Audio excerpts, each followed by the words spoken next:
shamatha. Por quê? Por que vocês acham que eu sempre enfatizei shamatha? It's because after over 40 years of study and practice, I begin to see that something is missing. Porque depois de 40 anos de estudo e prática, eu comecei a ver que algo estava faltando. I look around and I see all these people who have a great aspiration to it, with the wish to practice. Eu olho ao redor e vejo todas essas pessoas que têm uma grande aspiração, um grande desejo de praticar. But somehow the path is not clear enough to them. Mas por alguma razão o caminho não está claro o suficiente para eles. Yeah, so they can't see clear results of the practice, and then many of them lose heart. E eles não conseguem ver os resultados claros da prática. E muitos deles acabam perdendo o entusiasmo. And many people, they just have a very superficial understanding of the Dharma, this treasure that we call the Dharma. E muitas pessoas acabam tendo apenas um entendimento muito superficial desse tesouro que nós chamamos Dharma. Yes, many of them have the externals down pat. Alguns deles têm a parte externa, as exterioridades assim, perfeitas. The clothes, the mudras, the rituals, everybody can do everything perfect. As roupas, os mudras, os rituais, todo mundo fazer tudo certo. Looks like they should be able to practice. Até parece que eles devem estar sendo capazes de praticar. But when I check, mas quando eu checo, and that's usually I do something that people don't like. E minha maneira de checar em geral, eu faço alguma coisa que as pessoas não gostam. And I watch people's reactions. I can make people really irritated in such a short time. E eu olho a reação das pessoas e eu consigo fazer as pessoas ficarem irritadas em tão pouco tempo. And this is really the test of one's practice. Your reactions to what happens in daily life, the things you don't like. E essa é o teste da tua prática, são as reações ao que acontece contigo no teu dia a dia. Yeah, testing the way you personally see, because this is about perception, how we see things. Testando a maneira que você pessoalmente vê, porque isso é a respeito de percepção, a respeito da maneira que você vê as coisas. You react to the way you see, and each of us sees things in different ways. Você reage às coisas que você vê, da maneira que você vê as coisas. E cada um de nós vê as coisas de uma maneira diferente. If you didn't believe in what you think you see, you wouldn't react that way. Se você não acreditasse no que você pensa, que você vê, você não reagiria dessa maneira. So when I met Alan again, Alan and I are old friends. We studied together under the same teachers 40 years ago. Quando eu reencontrei com Alan, eu e Alan somos amigos antigos. Nós estudamos com os mesmos professores há 40 anos atrás. And then we both went our own ways. Depois cada um seguiu o seu caminho. And then we met up again a few years ago. E nós nos encontramos de novo alguns anos atrás. And I was really pleasantly surprised. Eu fui muito prazerosamente surpreendida. Tive uma grande alegria. Yes. Why do you think I was pleasantly surprised? E por que vocês acham que eu tive essa surpresa maravilhosa, essa alegria? Because somebody else was really teaching shamatha.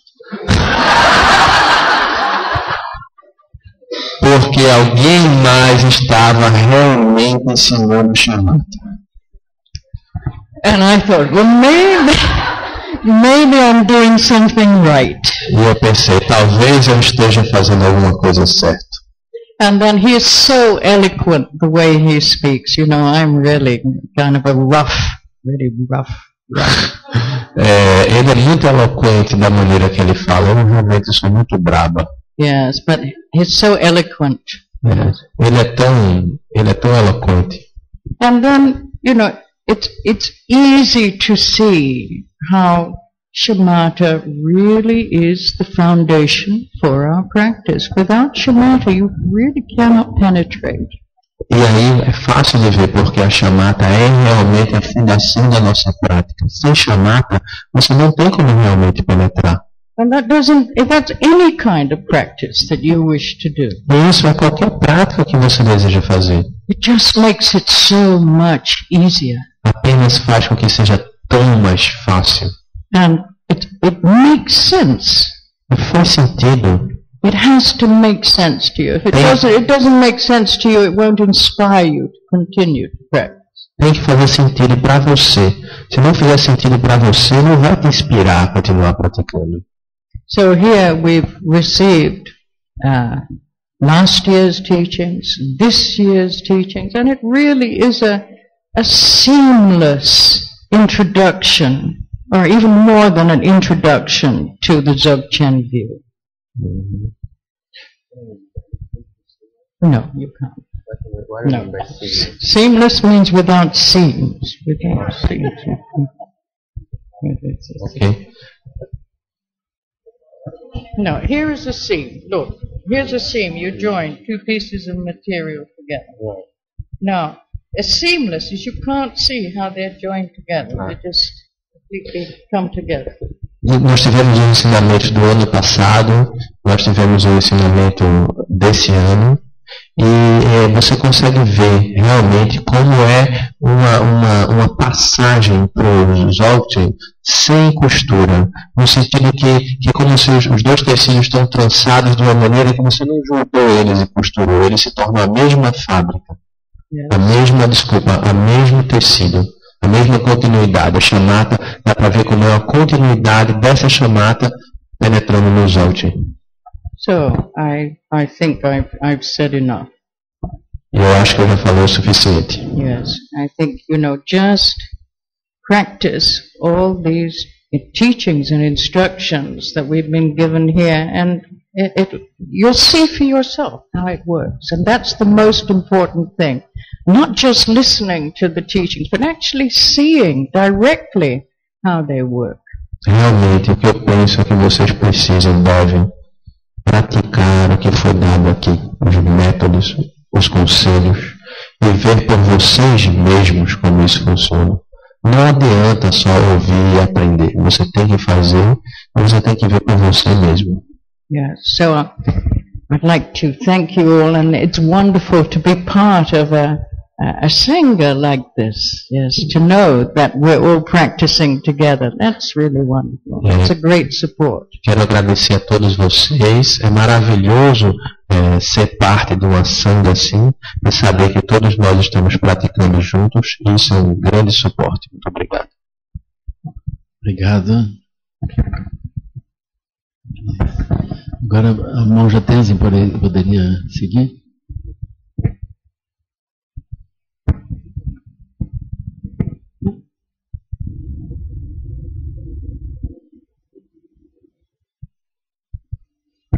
Boa tarde. Eu gostaria de agradecer muito a Lama Padma Santen pela generosa acolhida e pelo precioso convívio que sempre nos proporciona. Faz uma diferença enorme na vida de todos nós. Muito obrigada. Gostaria de agradecer a Nizamba, que essas suas palavras que nos inspiram cada vez mais. Foi um lindo ensinamento que ela nos deu aqui em poucos minutos. Professor Joaquim, Alan Wallace, pelos seamless ensinamentos que eles nos vêm dando nessas duas passagens que esteve aqui, foram maravilhosas.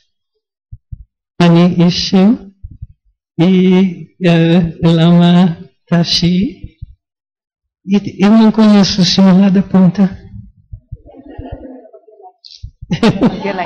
Lama Delek, desculpe, olá. Eu só gostaria de falar para vocês a sorte que vocês têm de terem o Dharma também transplantado para o Brasil. Quando eu voltei para o Brasil depois de uma viagem à Índia, a sensação de solidão era absoluta. Não tinha eco de Dharma em lugar nenhum.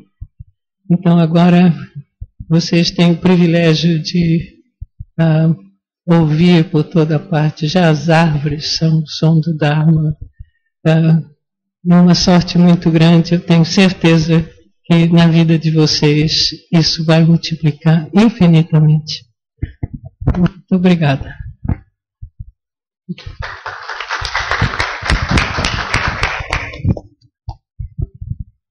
Eu perguntaria se alguém tem pressa aqui que vai viajar daqui a pouco. A mão já tem, assim, está saindo daqui a pouco, é isso? A senhora vai sair daqui a pouco, é isso? Não, eu digo... Vai viajar hoje?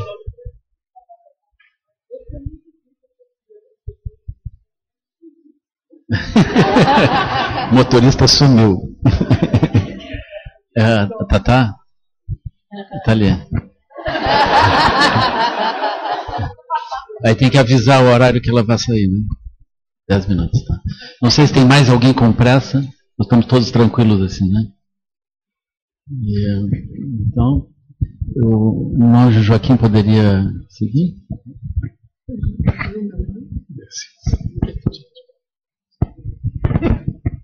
Bom, boa tarde para todos. Bom, gostaria de agradecer especialmente ao Lama Santen, não só por ter proporcionado a oportunidade desse simpósio, desse retiro, bom, como também por ter possibilitado a participação de diversas pessoas, de diversos assim, planos de fundo de vida diferentes. Isso é uma coisa extremamente preciosa. Gostaria de agradecer a todos os outros professores, e em especial a presença da Sangha. A presença da Sangha no Brasil hoje em dia já começa a ser bastante visível, tem uma certa materialidade, por assim dizer. Isso é extremamente importante. Talvez seja a coisa mais importante desse nosso encontro. Bom, o Lama solicitou que nós falássemos um pouco sobre o tipo de coisas que nós temos feito. Bom, o meu pano de fundo, a minha formação, quer dizer, é bastante atípico dentro desse contexto.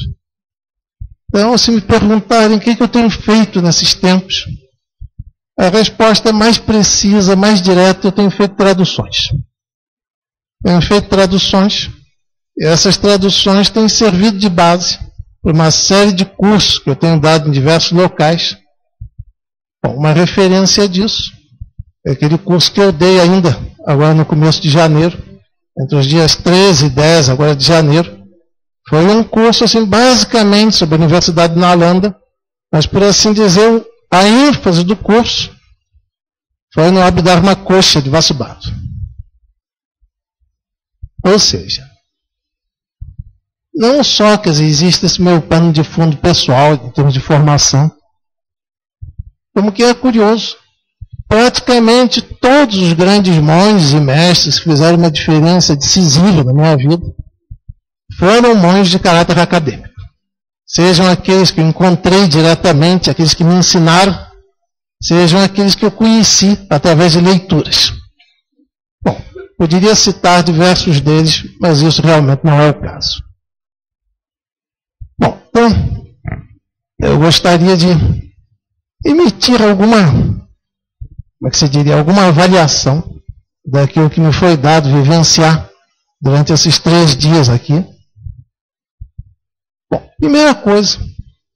primeiro aspecto que foi importante para mim foi a possibilidade de ouvir alguma coisa sobre o budismo, sobre a prática do budismo, sobre a tradição budista, a partir de um tipo de abordagem, de um tipo de pano de fundo radicalmente diferente de tudo aquilo que eu já fiz na vida.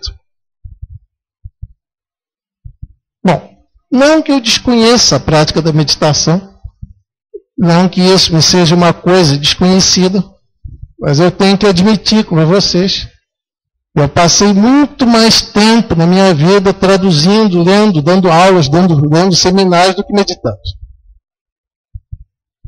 Isso, no meu caso, tem uma importância especial. Porque mesmo sem absolutizar esse tipo de atividade, uma das minhas convicções especiais contrariamente àquela visão que nós muitas vezes temos, né?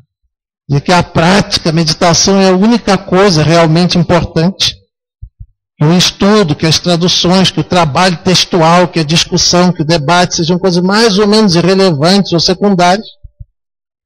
A minha convicção durante todos os mais de 40 anos de prática e de vivência do budismo é que o elemento do pensamento, da análise, da reflexão, ele tem uma dimensão decisiva na própria realização do caminho. Esse é o primeiro aspecto que eu gostaria de frisar. Bom, então a respeito, não apenas do contraste, né, entre o que eu pude vivenciar aqui e o tipo de formação que eu tive, mas um pouco assim de um relato pessoal. Eu gostaria de resumir em 2 pontos. Primeiro, um relato pessoal de como que eu vivenciei as experiências. Quer dizer, que sentido, que valor tiveram essas experiências nesses 3 dias. Segundo, uma avaliação de um caráter assim mais doutrinário, mais filosófico. Eu acredito que tem alguma relevância. Bom, vamos então desenvolver a primeira parte, que vai ser a mais simples. Eu tive a sensação, a minha prática naqueles instantes de meditação, nos primeiros 3 dias foi absolutamente imperfeita, por uma razão muito simples. A minha condição corporal de saúde não estava ideal, quer dizer, eu tive que sofrer um pouco para me manter na postura. Mas interessante que essa noite eu entrei em um sono assim extremamente profundo. E realmente, quando eu fiz as práticas de hoje, eu consegui entrar em um nível de concentração absolutamente incomum. Esse é um primeiro ponto. Agora, a respeito do conteúdo das práticas, o que eu aprendi de mais importante? Bom, eu já vou fazer aí uma conexão com alguma coisa do pensamento da teoria budista. Resumindo, um dos aspectos mais básicos, mais importantes de tudo que se esclareceu sobre o budismo na minha vida nos últimos 20 anos, eu diria que a mente humana, ela possui 2 aspectos fundamentais. O primeiro aspecto seria o aspecto da consciência ou da mente associado aos sentidos, associado aos 5 sentidos. Segundo aspecto seria o aspecto da mente independente dos sentidos. Bom, de um modo geral, nas práticas de meditação que me foram transmitidas até hoje, existia, quer dizer, toda uma tendência, por exemplo, em se deixar observar as sensações corporais, o corpo, todos esses elementos.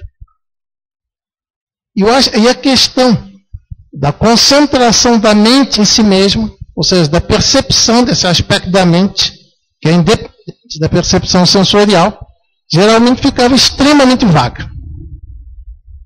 Bom, eu não vou dizer, vou contrariando a expectativa de todos, eu não vou dizer que eu realizei shamatha hoje.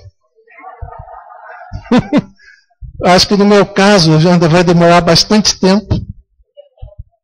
Mas eu senti um certo tipo de eficácia da técnica, no sentido que a minha percepção do fluxo de consciência independente dos sentidos foi bastante mais nítida do que era o comum nas minhas práticas de meditação. Bom, isso é basicamente tudo quanto eu tenho a dizer a respeito, por exemplo, do meu relato prático e como eu vivenciei as práticas. Agora vamos adentrar nos comentários, aquilo que talvez nós possamos, quem sabe, chamar de comentários críticos. Bom, vejam bem, eu sou treinado em uma universidade japonesa chamada Komazawa, onde as notas de rodapé têm uma importância fundamental. Geralmente as notas de rodapé são maiores que os textos. Bom, uma das razões disso é como os japoneses são extremamente polidos e bem educados. O texto principal não aparece nenhum conflito com outros autores. Ou seja, as notas rodapé são um local onde os autores se entram em conflitos bastante radicais uns com os outros. Isso é quase que um procedimento de polidez, de cortesia, na tradição de Komazal. Esse é um ponto. Agora, de que vocês estão rindo tanto?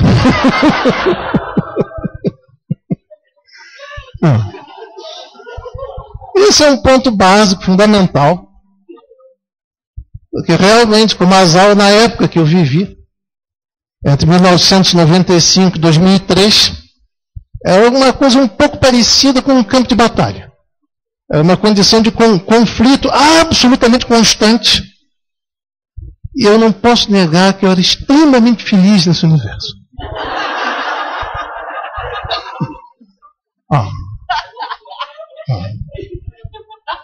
Não sei se me fiz entender.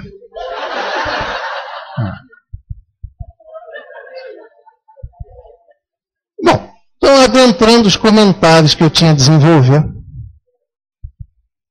evidentemente eu não pretendo reduzir a possível compreensão do professor Wallace àquilo que foi diretamente explicitado nas palestras. Esse seria um procedimento extremamente leviano, mas eu vou pelo menos procurar puxar um fio da meada para tentar discutir alguma coisa que talvez tenha sua importância. Bom, de um modo geral, nas descrições do professor Wallace, por um lado se enfatizava muito, por exemplo, o shamatha, por exemplo, todo esse aspecto por exemplo, de observar ou de zerar a mente dita grosseira. Por outro lado, se enfatizava muito a distinção entre shamatha e, por exemplo, vipassana, nas outras práticas propriamente do caminho supramundano.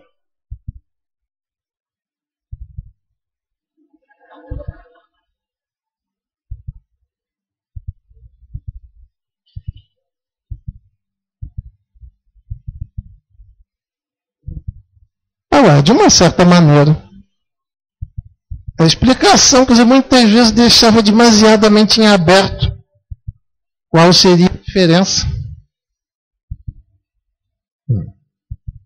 E isso me chamou a atenção pela seguinte razão. A diferença é, por exemplo, a gente passa os estágios supramundanos.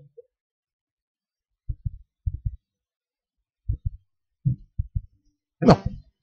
Isso.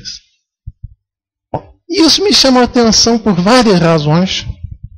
Uma delas está profundamente associada ao meu próprio background, ao meu próprio pano de fundo, em termos dos estudos da prática. Se nós pensamos, por exemplo, muitas vezes, se nós empregamos o shamatha no sentido de zerar ou de superar a mente grosseira, nós podemos ser facilmente levados ao engano de que a mente grosseira seja um elemento apenas negativo e que ela não tenha nenhum papel essencial a desempenhar na realização do caminho. Esse é um ponto que eu gostaria de frisar. Bom, por que eu digo isso? Bom, existem alguns aspectos da literatura budista que estão tão gravados no meu fluxo de consciência quanto o shamatha está no fluxo de consciência de outras pessoas. Bom, primeiro, eu fui extremamente influenciado por todas as traduções feitas pelo chinês, por Xuanzang, sobre o Abhidharma Kosha e sobre os textos de Yogacara. Isso, num certo sentido, quase que virou meus próprios ossos, meu próprio sangue. Bom, quando, logo no primeiro capítulo de uma dessas obras, a obra assim, mais básica, mais fundamental da Escola Sarvastivada de Kashmir, Jnana Prasthana, de Katyayani Putra, se fala dos elementos fundamentais da entrada do caminho, ou seja, na passagem do caminho mundano para o supramundano. Sim, sim.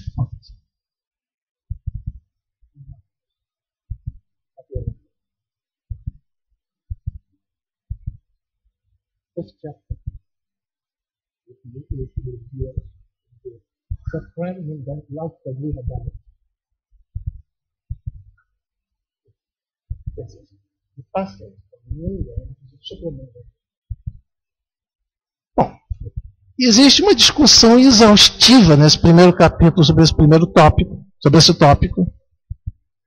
E um aspecto que me chama a atenção, supremos dharmas mundanos, no caso, todos eles se realizam a partir da mente grosseira, ou seja, eles implicam no discernimento mais profundo que é possível da impermanência, da insatisfatoriedade, do vazio de Atma nos 5 agregados. Todo esse discernimento se dá a nível conceitual. Conceito básico da Abhidharma, Dharma Pravichaya, análise dos Dharmas.